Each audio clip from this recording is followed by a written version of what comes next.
canción me acompaña desde el 2003. Es una canción que me ha dado mucho y con la cual yo creo que se han movido también muchos corazones y muchas historias personales, y debemos seguir peleando para que esas Marías, esas mujeres, tengan a dónde agarrarse, tengan una salida y no se sientan solas. Va por todas esas Marías.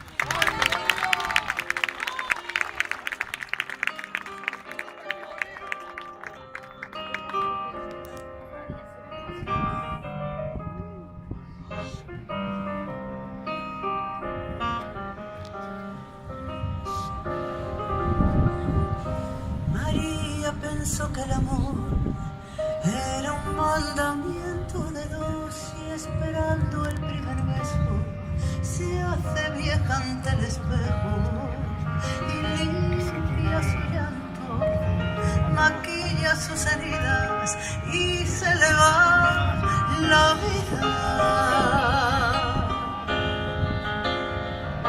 Recuerda la primera vez que él le juró que fue sin querer, y los hijos que vivieron prisioneros de su miedo.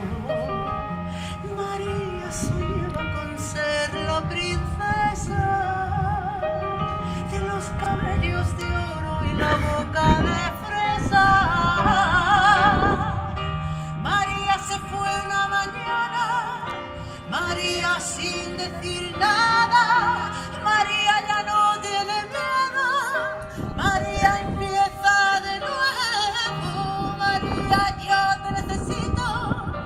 María escapó de sus gritos, salió a las calles herida.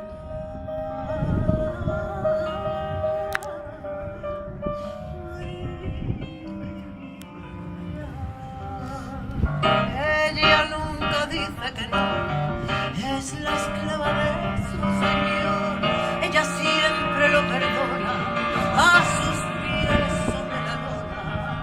Su patria es su casa, su mundo la cocina, y se le viene encima. Un día dejó el corazón abandonado en su colchón, solo piensa al ver su cuerpo, ay, del quinto mandamiento.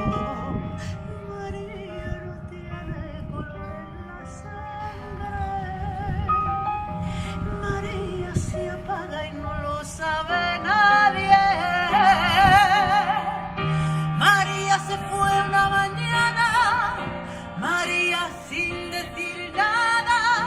María ya no tiene miedo, María empieza de nuevo. María, yo te necesito. María escapó de sus gritos, se ve en las calles.